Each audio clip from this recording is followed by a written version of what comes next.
Hey, welcome back, everybody. Time once again to meet our community, the Hispanic business community here in Orange County, with our host, the man who knows the most, Ruben Franco. Welcome, sir. Hey, Paul. How are you? I'm good. Today, you're going to give me a little class here. You're going to give me a little dose of culture and arts here today. Every week, don't we? Welcome to our community, your community podcast. We have a great couple guests here. Our principal Pops Conductor from the Pacific Symphony, a great partnership for us with the chamber. Enrico Lopez-Yanez, thank you for being here. Thanks, and I'm going to let you introduce who's the special guy sitting next to you. Sure. Who did you bring with you today? The person next to me has toured the world singing at the biggest opera houses and performing with the biggest names in classical music and pop crossover, but he also happens to be my father. This is Jorge Lopez-Yanez. Hi, nice to meet you. Thanks for being here. Wow, Thank you. That's exciting. So Yes. you got something special coming up this weekend. We do. What is it?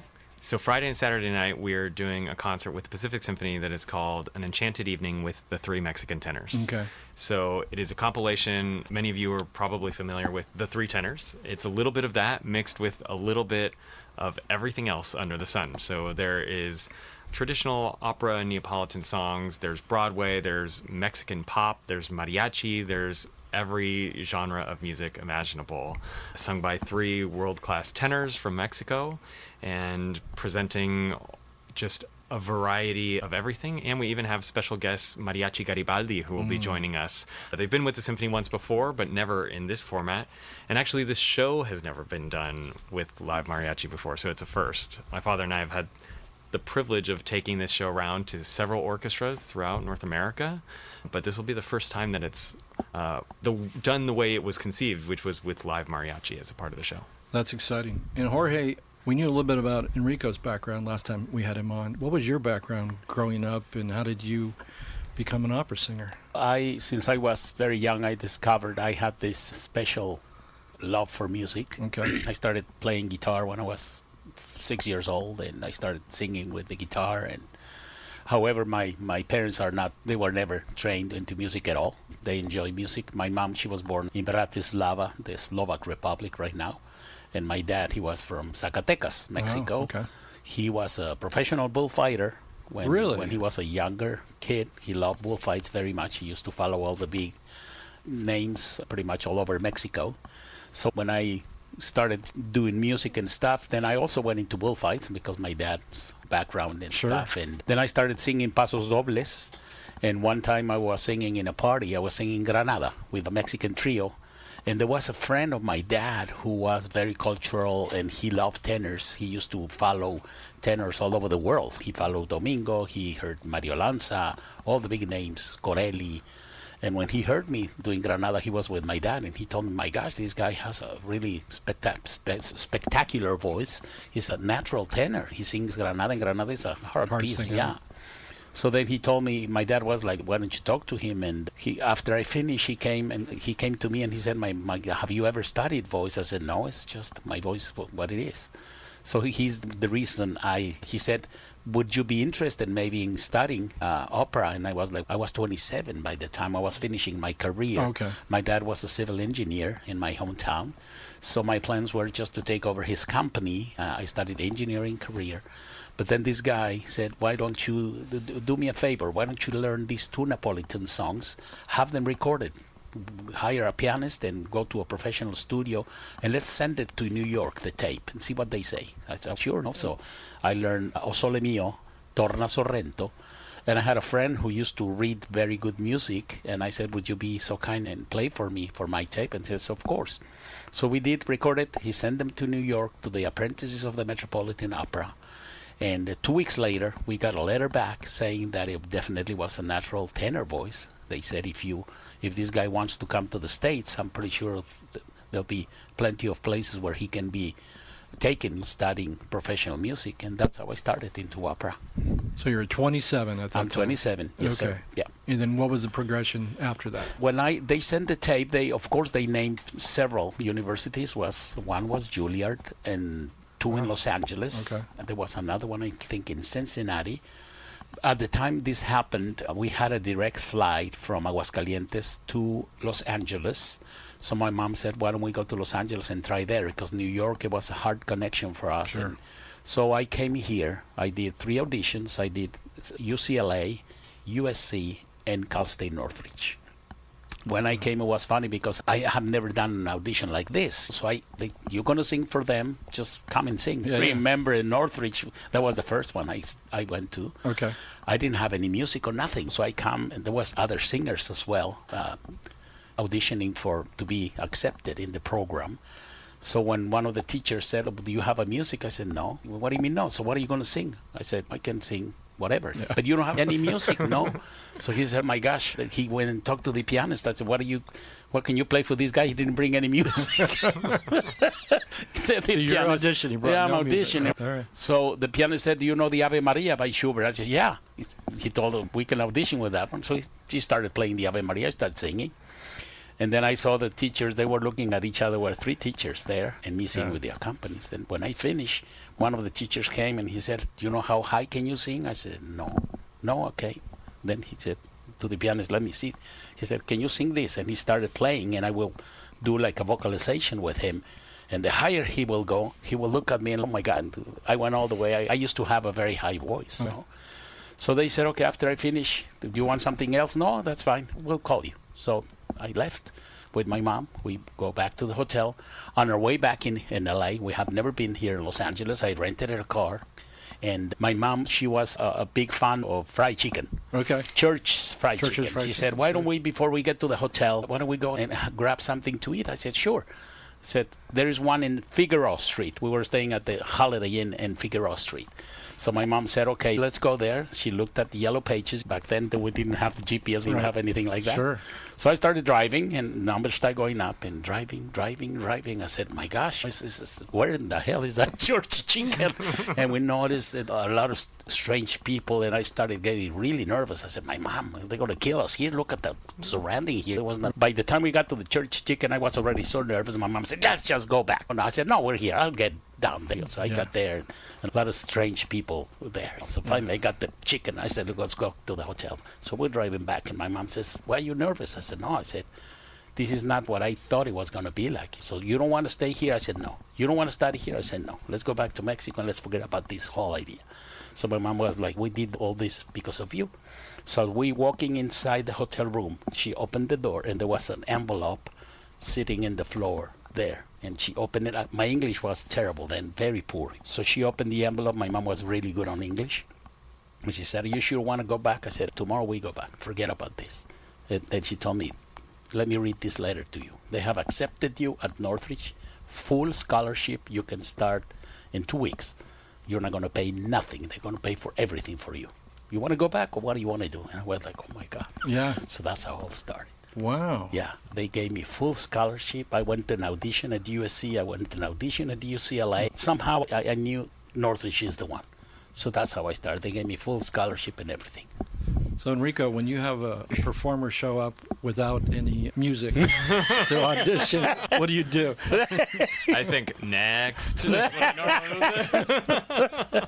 I'm glad they didn't do that for him, though. Yeah, that's quite a story. So thank you for sharing that. So you study at Northridge, and then what happens after that? I studied 1 semester. Okay. And I do remember I had a really hard time with English. Really hard time. They put me in a house with other musicians. It was just a regular house. All the rest of the people one was a baritone. Then I had an accompanist who lived there. And then I had a horn player who they rented me a room. And at the beginning, it was terrible hard for me. Even though I was 27, I was very close to my parents. And being here without the language, basically, sure. I started they put me in English classes, so I was taking English in the morning, and then afternoon I started with my voice teacher. Something really also was special from that university. Since I was not fluent in English, they hired a translator for all my lessons. So I had a Cuban tenor friend who became a really good friend with me. Sure. He would translate everything for me during my classes, because at the beginning I was like, what? So they also paid that guy to help me with the English language. One experience that I will never forget, they put me in an opera workshop, and when they did the auditions, they gave all the parts to the right people. They gave me the tenor lead in Elisir d'Amore, the Elixir of Love. We were doing scenes, and it was all in English. So when we were rehearsing, the baritone who lived with me, he was also a conductor. He got in charge of that particular piece, Elisir d'Amore. So I will start singing, and the other tenors, there were 2 or 3 American tenors who would look at me, and they would make so much fun because of my accent. One time I was sweating wet, and I would look at them, and they were like this, expecting me to make a mistake with the language because it was in English. When we finished the rehearsal, I went to, his name was Sterling. I said, Sterling, I cannot do this. He said, why not? He said, don't you look at those guys? He said, you know why they're like that? I said, because of my English. No, because they're jealous, because they wish they would be singing that part that I gave you. The teacher gave it to you. Don't worry about it. Just ignore them. I said, but I swear, because I know they're just waiting for me to. So that experience to me was a really challenge. I said, oh, really? I said, if I used to fight bulls in the arena, I'm going to fight those jerks. They're going to show them who Jorge Lopez-Yanez is. And from then on, boom, I started going up. I was there only 1 semester. My big break came 8 months after I came to this country. Somebody canceled. They were doing Merry Widow at the Long Beach Light Opera. Okay. And the tenor who was singing the part of the tenor canceled 2 weeks before. And they were desperately looking for a tenor who could take the part. And my voice teacher told me, do you think you can learn this fast? I said, why don't you go and audition? I said, they're not going to give it to me. It's in English. Just give it a try. He thought my voice went really quick. I had a natural voice. Sure. Instead of having problems with the high notes as many tenors, I was having problems with the low voice. My voice will go dark. So he started working on that. He sent me to the audition. There were 200 tenors auditioning for the part. So I did my audition. They didn't tell you nothing. Thank you. Next. That afternoon, they called my teacher. They say, they want Lopez-Yanez to do the part. Out of 200 Out of 200 people. Really? Yeah, they gave me the part. So that was my big break. I did that show professionally. Then they started paying me, and I had a great success. I worked really hard with English, because I was like that. But I think we did 15 performances at the Civic Light Opera in Long Beach. And then a year later, they called me back again. That one was special to me. You remember Mario Lanza? Yeah. Mario Lanza made a very famous movie, The Great Caruso. I saw that movie. When I first came to this country, I saw that movie maybe 100 times because I fell in love with that guy, with his voice. And the female star on that show was Anne Blythe. Anne Blythe. Okay. They called me back to do New Moon, the same show, the second tenor I did. And you know who was the star of the show? Anne Blythe. Holy moly, when I thought, I'm going to be working with Anne Blythe. She was with Mario Lanza. So during the rehearsals, 2 times she told me, she said, you remind me of Mario Lanza's voice. And I was like, wow, oh my God. Wow. And we will start during the rehearsal. She was so kind and so friendly with me and everything. So all those things, they said, I think I can make it. I think I can make it. I had a friend in my hometown in Aguascalientes, Mrs. Alina Luján, who was an opera fan. My hometown during those days was not very big, 500,000 population. Opera nobody knew opera. I didn't know opera. When they told me you can sing opera, I thought I need to get really heavy and scream my long song, right, in order for me to sing. Sure. This lady, she helped me to learn the 2 songs that I taped. Torna Sorrento and O Sole Mio with Italian. She was really good with Italian. And one time I told her, I said, you know what, Mrs. Alina, what? One day I'm going to sing at the Met. And she looked at me and she said, you're crazy. You will never make it there. One day I will sing at the Metropolitan. Thank you so much for your help and everything. And sure enough, years later, when I got hired to sing at the Met, I came back to one of my trips visiting my family, and I showed her the program, Jorge Lopez-Yanez, Almaviva, Metropolitan Opera. Wow. He's met the view. She started crying when she saw that. She said, wow, you made it big time. I said, I told you. I think anybody who could be a bullfighter and drive through LA for Church's Chicken has the grit. And from a small town where opera is like, who knows? I think I went all the way as far as. Oh, wow. So fantastic. Enrico, did you want to be a singer when you were younger because of your dad, or did that not really run through your mind? I did some singing for fun, but it was never opera singing. Okay. When I was at UCLA, I sang in an electronic boy band duo. In high boy school, band. a boy band. What was the name of the boy band? We were called White Noise with a Z. Okay. In high school, I was in a rock band that I sang on. Okay. I played drums and I sang, and it was called A Step Up From Nothing. Okay. But never opera. That was his territory, and I Okay. did not dare go. And I was like, oh no, he's got that covered. I'll leave that to him. But obviously, he was an influence to you to become Absolutely. what you've become today. Yeah. Obviously. And when I was going into conducting specifically, when I got started, it was to become an opera conductor because of everything I had seen him doing. I said, that's what I want to do with my career. It took me a while. Similar to him, I was at UCLA for trumpet, and it wasn't till I was there that I decided, you know what, I think I want to pursue conducting. And they were very supportive of that. But at first I said, I think I want to be an opera conductor. And so I went to the University of Maryland, got as involved in the operas as I could. I started doing some assistant work at operas. My first job just happened to be a symphonic job, though, which was with the Omaha Symphony. And when I got there, I said, okay, I'll do the symphony thing, but I'll try and scope out the opera world as much as possible. And that's really what I wanted to do, because I had grown up seeing him sing and sitting backstage, and the magic of the theater was just so enamoring.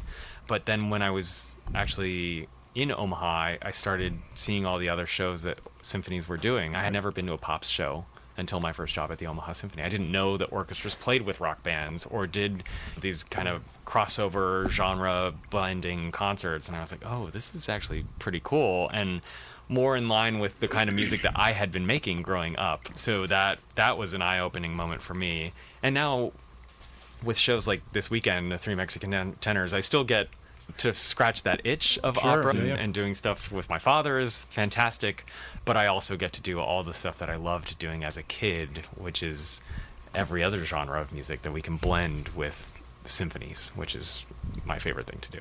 Yeah, and as a father, I've gotten to see my kids perform, and that's always amazing. But what was it like the first time you guys got to perform together professionally? What did that feel like? It was great. So one of the first times we worked together was in Mexico. My dad invited me to come and conduct a couple of tunes in his hometown with his hometown orchestra of Aguascalientes. And one of the tunes we were doing was Nessun Dorma, I remember, and we did it at this beautiful cathedral in Zacatecas.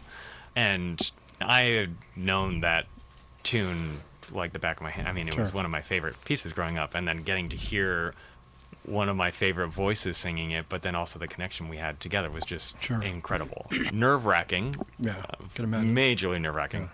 Not only because it's my dad and his hometown orchestra and things like that, but also my dad has this lovely habit of doing things in rehearsal one way and then in concert doing them completely differently. It's got to drive a conductor crazy. Oh my gosh, yeah. And he's having the time of his life, and I'm up there sweating bullets thinking, I don't know what he's going to do next. Yeah. And this is my debut as a conductor, and he's screwing it up for me. He's really making me look bad in front of the orchestra. So he kept me on my toes. He still does that to this day, but I've gotten used to it now. So I handle it a little bit better than I So it'll be used interesting to see what happens this weekend. That's right. It's the joy of live music. Yeah. You never know what's going to come out of his voice. Like rogue performers. That's right. Maybe he'll show up with his music this time.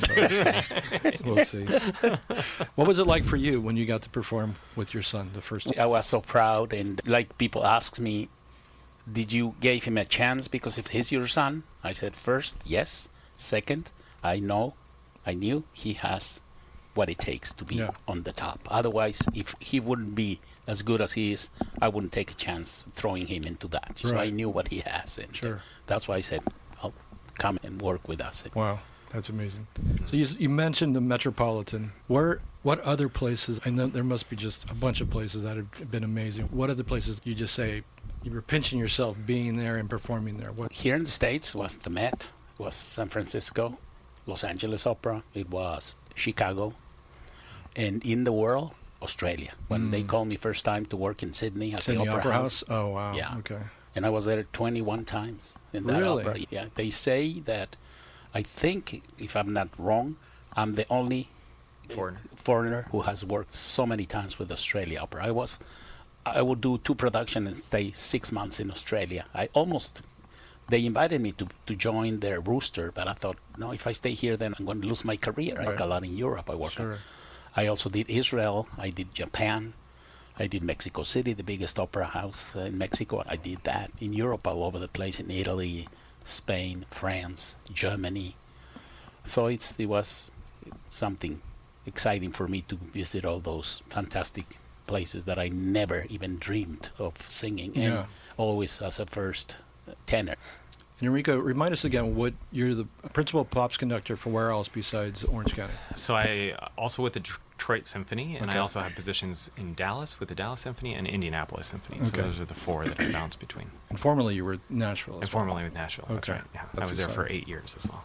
What do you have coming up beyond this weekend with the symphony? Yeah, so we still have one additional Pops concert as part of the season this year, which is in June. We're doing the music of Journey. Okay. So again, getting to incorporate my love of other genres and rock music specifically.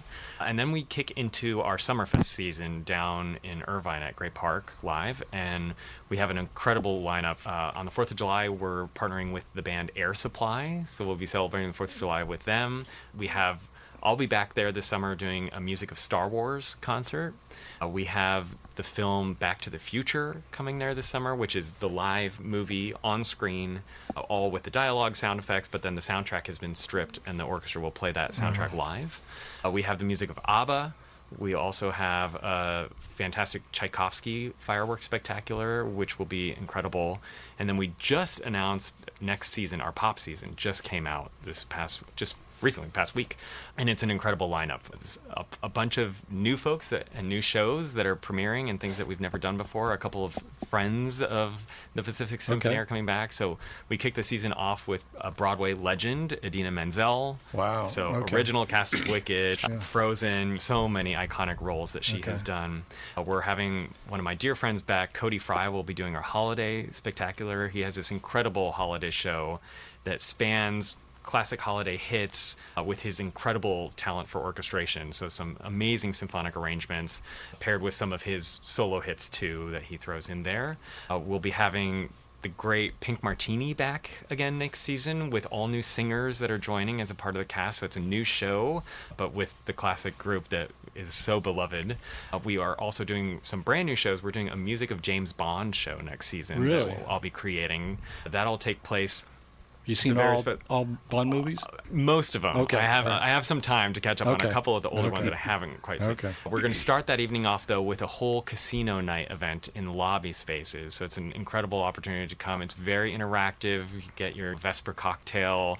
You can do some gambling in the lobby. Come see an incredible show. So who comes up with these ideas to do what the program's going to be? That's pretty cool. It's a partnership with the whole team at Pacific Symphony. So I start off by working with Eileen, our VP of Artistic Programming. Then we connect with our marketing team to see where we need to tweak things. And of course, depending on artist availability, things get adjusted as well.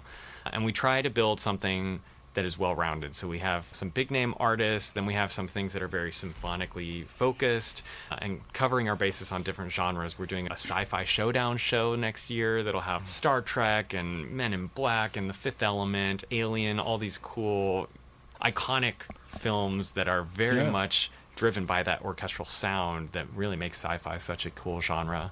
We're doing another in-concert musical at the end of this season. We'll be doing Chicago, the musical, next year, so that'll be a really fun one to highlight the orchestra, and then maybe one of the all-time just most popular Broadway shows too. And the soundtrack of Chicago is incredible.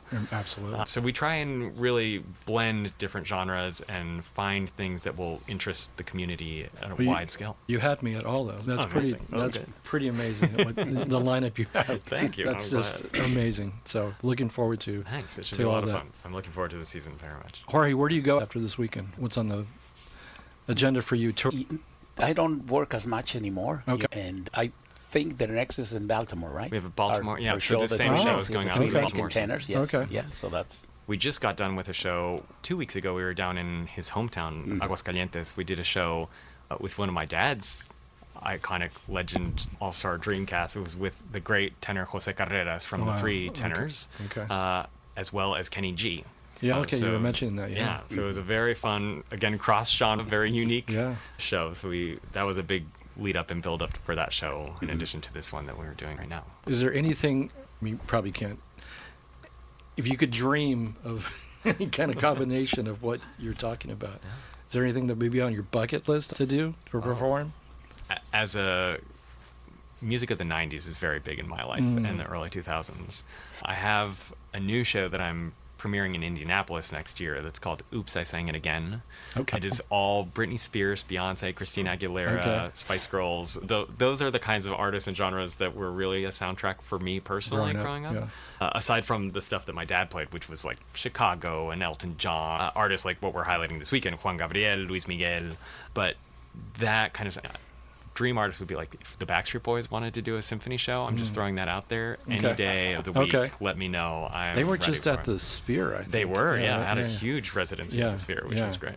I saw them. It was. Oh, you did see them. I was like, that's the one show that we were staying at the Venetian, and they were there, and we didn't get to see the concert, but we saw the fans dressed in white. But it was pretty amazing. I put on my all white, and I went. You did? You did. So you're a fanboy, I guess. Oh yeah, right? My fiance. Well, you're some friends. You're a former fanboy, or exactly boy band leader. So yeah, I can see that. Wow. So that would be on your bucket list. That would definitely be on my bucket list. Oh, okay. Yeah. Bruno Mars. Yeah. Well, he was just in Vegas, I think. Right? Yeah. That's right. So.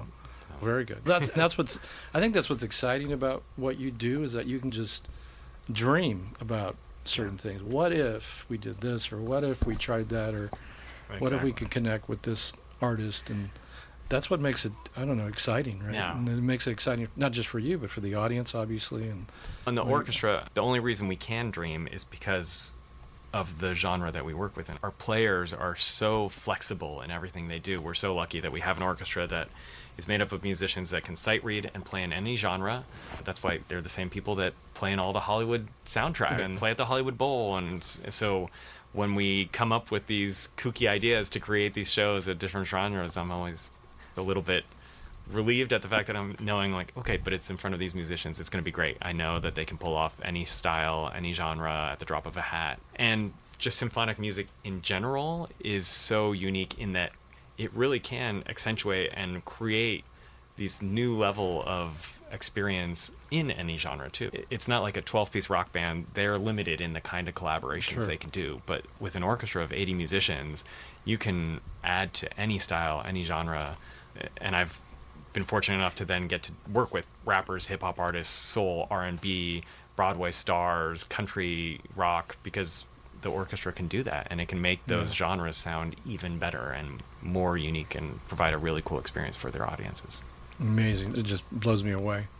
Jorge, are you basically looking, what are you looking for next? I know you retired, but is it still, who been some of the people you have performed with that were like, were struck by? I know you talked about some of the venues you performed, but who are some of the people that you got to perform with that you just say, wow, I'm very lucky that I got to do whoever? Yeah, with opera, I work with a lot of very famous sopranos, with Anna Netrebko. I have worked with Edita Gruberova. I work with Federica von Stade. And the latest one is with Jose Carreras. I was telling my son, when finally they said, okay, we're going to do that concert, it's been months and months of nervous. I was so nervous to work with him because to me, when I started, they were stars, mega stars. And I always thought maybe one day I can sing with one of these guys. Pavarotti's gone and Domingo is. So for me to have done it with Jose Carreras was a big dream came true. I think that's the latest thing I can tell. Now I can die, and I think I left something. There you go. And work with this boy for me has been incredible. I have also worked with, I have my daughter. She's a fantastic musician as well. She's a beautiful singer, and she's an oboe player. And another of my sons, Edgardo, he's studying right now to be a singer, and he's pretty good so far. He's young, he's 20.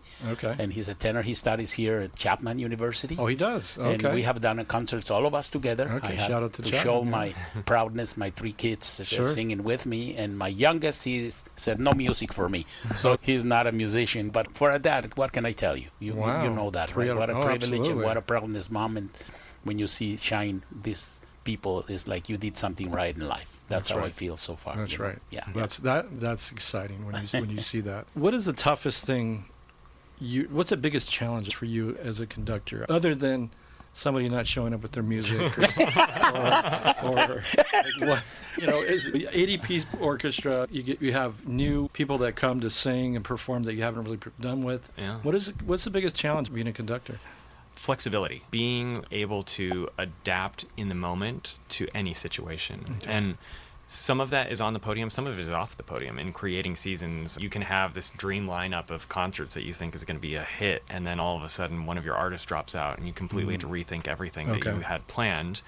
And on stage, it's the same thing. You can have this great rehearsal leading up to the concert, and then that night, the artist forgets lyrics and jumps to a chorus or a verse that is at a completely different part of the show. And usually what happens is their bands are used to that. They jump. Yeah. But an orchestra is following music, and they're like, wait, where are they now? They're clearly not at letter C. They're somewhere else in the piece. And so everyone then looks to the conductor. Hopefully your dad doesn't do that this week. No, thankfully he hasn't done that kind of thing to me, which is good. But there are certainly times, people are human. They make mistakes. I can imagine. Well, 80 people, 80 things can go wrong. Exactly. So at least. At least. And sometimes they do. And that's fine. That's interesting. No. I love those moments. It makes me feel like that. Those are the moments where I earn my paycheck. I was actually needed in that moment. And it looks like you were born to do this because just the love, both of you, right? That you were born, even though you started late, 27. You started much earlier because of your influence of your dad. But it's amazing just to see you guys when you talk about what you do, the energy and the smile, and your eyes just light up about it. And so I see it. I haven't seen you perform yet. I will on Saturday. Oh. I've seen you, and and you give a great. You make it so much fun to watch you and watch. It's a blessing that we have here in Orange County to have you as our Pops Conductor. I appreciate that. And if you think I'm charismatic on stage, just watch out, because this guy, hand him a microphone, and oh my goodness, he goes. Yeah. So, Well, I mean, just the background alone, right? The former bullfighter. He's not sitting still for anything. Oh, no. You can't sit still. Yeah, that's right. You're going to get gored either way if you sit still. Any last things you want to share with our audience today? Yeah, I think if you've never been to a symphony show, or you don't know if you like opera or pop, this weekend's show is so unique in that it really spans the gamut of all these different genres and different styles of music, which is the thing I've loved growing up. And there's something in it for everyone. And I know people say that about a lot of things, but This is not a stiff sit down and don't talk and don't. This concert is all about clap, sing, have a good time. If you want to dance, if you want to move, you get a little bit of taste of all types of genres of music. So it's a great opportunity. If you don't like the first piece, it's okay. The next one's something totally different. And you're just going to be cycling through all these different styles. And it's a really unique cultural experience too, because you get to see Italian art songs, you get to hear Broadway and songs that were made famous by Andrea Bocelli or Josh Groban, and then you get to hear these Mexican pop legends like Juan Gabriel and Luis Miguel, and then you hear a live mariachi, and that with orchestra is something that you don't see very often. So it's the full tricks and special things. We're throwing it all on stage this weekend, so it'll be really special. Thank you. And Jorge, thank you for being here. I mean, this was I've done a lot of podcasts, and they've all been fun, but I think this was probably the most fun I've had. Wonderful. But thank you both. Thank you so much. I'm very excited to hear you both. I'm going on Saturday, but Beautiful. you can come on Friday too. That's right. And tickets are still available. So one question from the audience: people want to know if Ruben's going to get to bring his trumpet out and revive his trumpet career. One of these days, I'd love to do Ring of Fire. Johnny Cash's Ring of Fire. Yeah. So one of these days. Good to know. With the mariachi band, conductor. Just plant that maybe seed. I'll play just a few notes, but that's on my bucket list. Wonderful. A man can still dream, right? But thank you all, and thank you everybody for listening today as well, and we look forward to our next podcast. But thank you both. Thank you. Thank you so much. Pleasure. Thank you. Well, there you go. One more reason to tune in each and every time to hear more about our community, like this amazing father-son show this weekend, Pacific Symphony. Check it out and come back and hear more on Orange County's only community radio station, OC Talk Radio, streaming live from our studios here at the University of California, Irvine's Beale Applied Innovation Center.